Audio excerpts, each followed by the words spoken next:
Good morning, everybody. I thought I'd come on early today, and we're getting closer to the draft. And this Giants fan base specifically is very tight and intense. Look, I'm going to say it this way. This notion that the Giants have to draft Shedure Sanders. You gotta explain to me why. Besides your personal feelings. This should not be about a certain player. This has to be about the New York Football Giants getting better.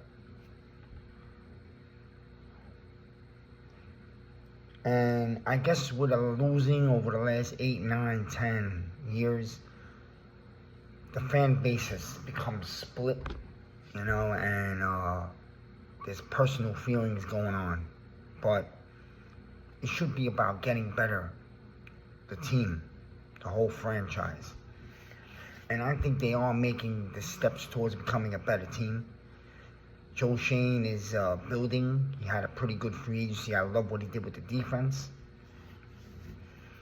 But this notion that it has to be Shedure Sanders and anyone else would be a bust, when if you really understand football and you look at this kid, who I have nothing against, I like him. If the Giants choose to draft him on April 24th, he will be the franchise quarterback for the future. He gets to sit in a room with Russell Wilson and Winston, and that's all good stuff. But when you're picking third in the draft, you have to get a no doubt about it, a lock of a stud player. It has to be a hit. And if it's a miss, especially at the quarterback position, you're setting yourself back another substantial amount of years. And I don't think we have any room or patience for that. Joe Shane has to hit this. This third pick is a mega lotto. Now, there's a lot of you out there that are fed up with the whole quarterback thing and what's going on, and you want to just take a swing. Let's just take a swing. Take a gamble. But I got news for you. With this third pick in the draft, you can ill afford to take a swing. No. It has to be an absolute smash hit. And you got blue chips that are no doubt about it at the top of this draft that the Giants can land. And the Shedure Sanders, I'm sorry to break the news to people who are infatuated with this guy. His deep arm lacks. His athletic ability lacks. Now, he actually fits the old school type of pocket passing quarterback. But didn't you all guys say that it's a new era of football and you want a young, athletic quarterback? You gotta have a quarterback that does it all, including moves, runs, and makes people miss. Didn't y'all say that? But now you go back on that. And you want the kid, that is typically a pocket passing quarterback. Now, no doubt about it, he has a good feel and understanding for who's coming around the back. And he moves around inside the pocket really well.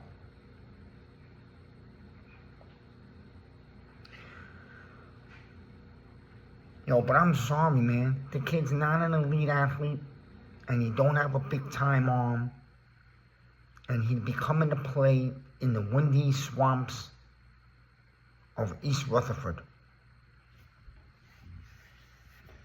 Now, is he a leader?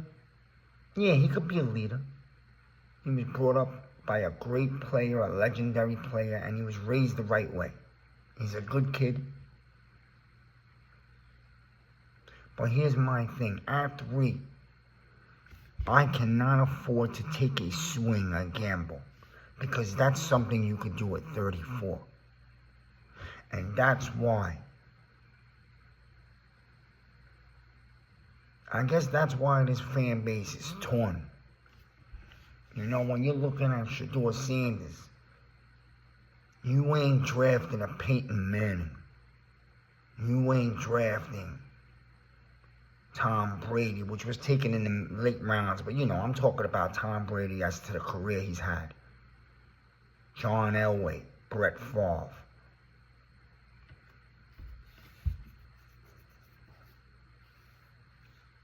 Aaron Rodgers. See where I'm going here?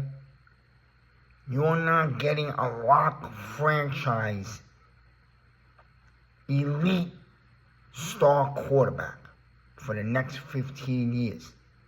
With Shedure Sanders, you're getting a, I don't know what it's going to be, but I think it could be. But it might not be. That's what you're getting. And for the dumpster that we've been in for a decade, I don't know if you could afford to do that. Now, again, there are good traits, and if they take him, the whole fan base is going to jump behind him. But just know, guys like Abdul Carter, Hunter, Mason Graham, Campbell, Genty, Warren, right, tight end from Penn State. These are big-time players. I even throw in the Missouri tackle.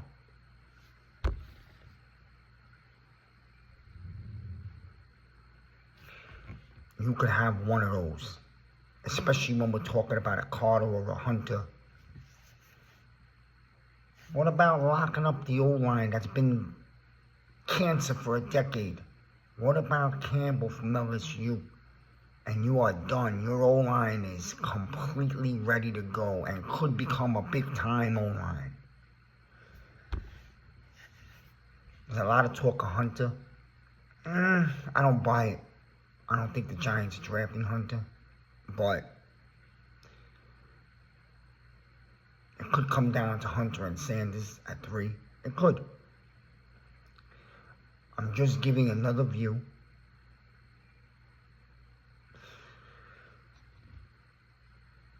If Carter goes to the Browns, and that makes all the sense in the world, that the Browns are going to draft Abdul Carter. He's the best defender. He's a game wrecker in this draft.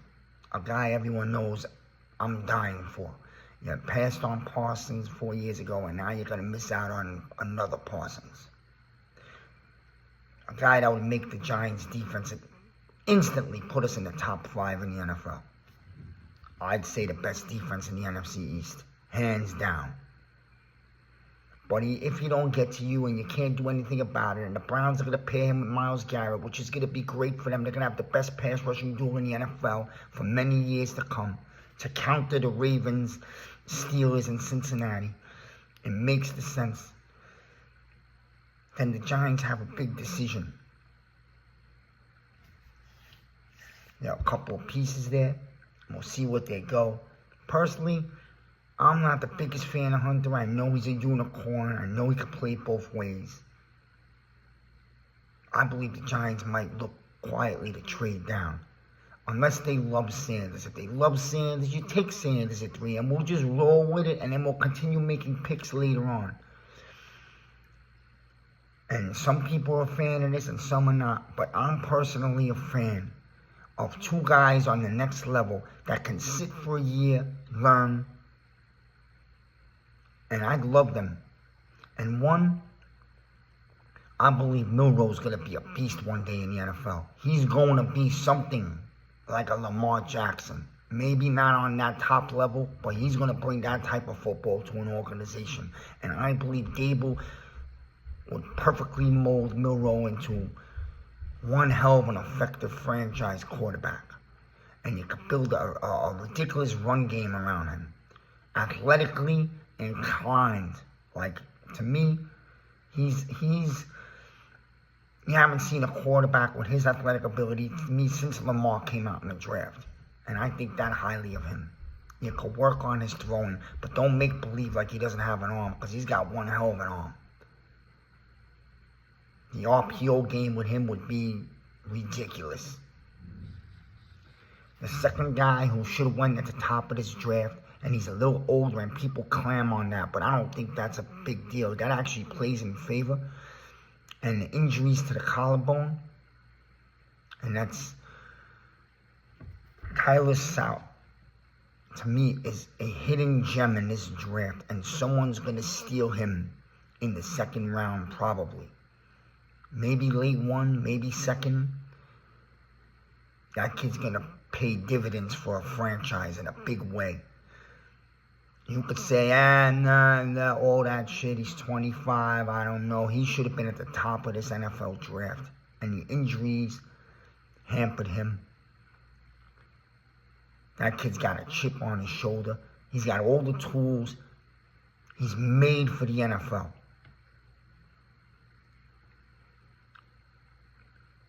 And you can't tell me he doesn't have top-level accuracy, smarts, leadership. And he's a big frame. And I think if you chose to go blue chip at 3 and land that kid at 34 or Milrow, I think the Giants would have hit themselves a home run. And then in the third round, you got 2 picks, and obviously you could look for a DT, an O-lineman, a running back, whatever it is you want, wide receiver. Yo, they could go with whatever they want. And honestly, that's a road that I kind of like a lot. But again, we'll see how this plays out.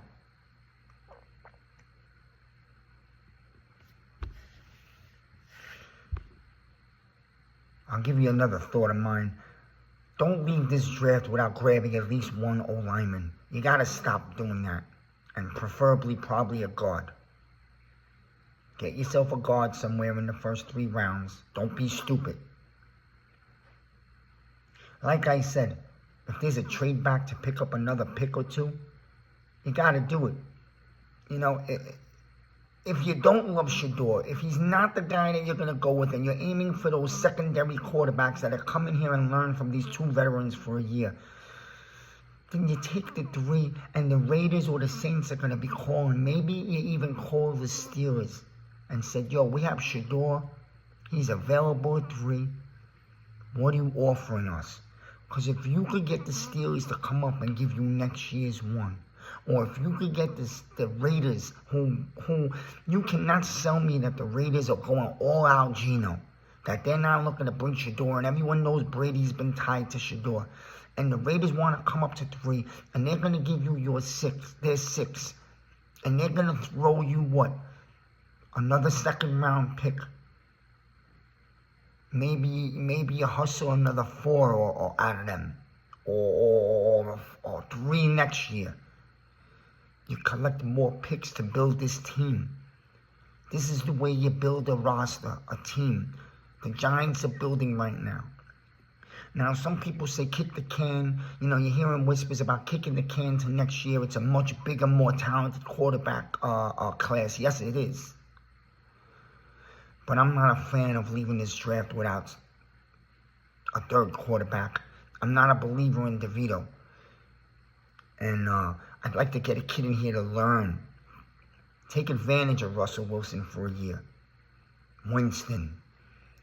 And if you don't want the quarterback at 3 and you want a blue chip, or you want to slide back to 6 where you be able to actually grab, who knows, maybe a Campbell, maybe a Mason Graham, maybe Genty, the running back. People don't talk about that. What about adding an absolute monster bowling ball like we used to have in the years when we won Super Bowls, along with Tracy? Genty and Tracy at 6. Collect yourself another pick or 2. These are all good options. The fans got to stop with this Shedure or, oh my God, it's a catastrophe. Yo, Shedure's a good kid. He's a Sanders. I understand the glamour, the light, getting a kid in here for the future. Of course, I understand all that. I have nothing against the kid. But you got to look at the other options also. Shedure Sanders is not Tom Brady. He's not Joe Montana.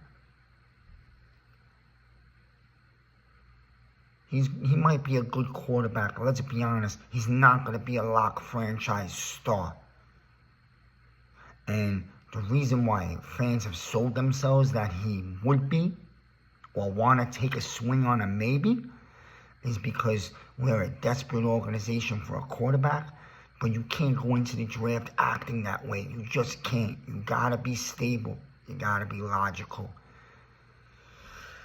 At the end of the day, I'm just giving options.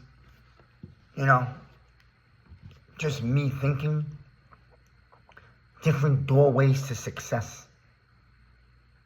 But I agree, you got to come away with a quarterback somewhere here in the first 2 rounds, even if that means sliding back up into the first. And the reason I don't mention Dart Jackson, because I consider Dart Jackson on the exact same level as Shedure Sanders. The second quarterbacks in this draft, both of them, after Ward. And I think Dart's going to be going early. He's worthy of a top 15 pick. I think the Saints are eyeing him at 9. I believe he would be an amazing fit for the Pittsburgh Steelers at 21. Come into that great franchise, sit behind Aaron Rodgers for a year and learn, and then Dart takes over. And believe me, I'm a big-time believer in Jackson Dart. He fits every part of an NFL franchise quarterback, and if you put him in the pit with the Pittsburgh Steelers, who knows stability, knows how to groom quarterbacks, usually has coaches for 2 decades at a time, stability, the best franchise in the NFL historically. Dart would sit behind Aaron Rodgers for a year, pick up a lot to go with what I believe he already has a lot, a big-time arm, a beast of a deep arm, accurate pocket passer, can move around, can scramble and go get you the first down, but knows when to run and doesn't look to do it first. He's got the moxie and the alpha to be a leader, and he would grab a lot more from Aaron Rodgers sitting for a year in Pittsburgh. He's the perfect match to the Steelers. I love the kid. I would love him for the Giants. I don't know if Dable would be the right coach or system for him. But I believe if he gets to Pittsburgh, he landed in heaven. At the end of the day, I can't wait to see what happens. And this is a big time draft for this regime. We know that. And even bigger for this fan base. This fan base is at each other's throats because of the losing. But yo, I sit back and I watch Joe Shane and Dable build this, and I kind of like what they're doing. Some people have poo-pooed Dable. I think he's a real good coach who hasn't had his apple.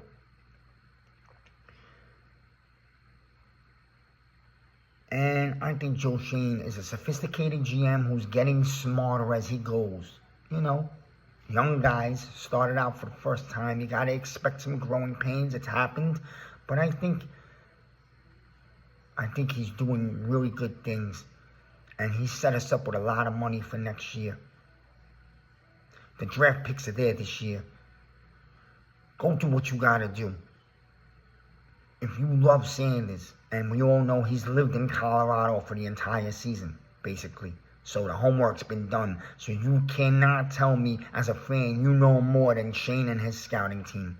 They've been there all year. And I'm a big believer that if you've been there all year and you've been connected to the kid and the kid knows things because all he does is hint and talk about the Giants, I'm a big believer in all that. And whether it's right or wrong, we'll find out over the years to come.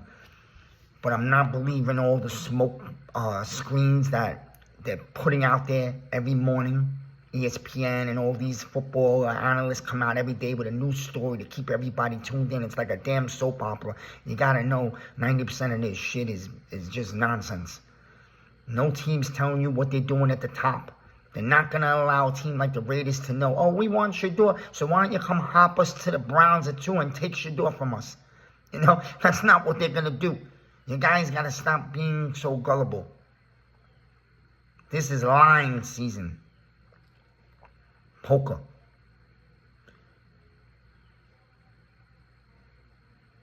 You asked me to lay down. You asked me to bet. Right now at 3, the Giants are taking Shedure Sanders. Am I the biggest fan of it? I'm torn. I'm 50-50. Maybe I'll be excited when they call his name. I got nothing against the kid. I just want the Giants to get the most out of their top 5 picks that they can. That's what I want. That's what we need in order to turn this around. And I don't think the Giants are that far off. I actually think that with the quarterbacks we brought in and the players we brought in, if we have a solid draft, I believe the Giants can be a 500 team this year. I think they'll be playing meaningful games somewhere around near Christmas. And that's more than we've had. And the direction headed straight north for 2026. And that's what I want.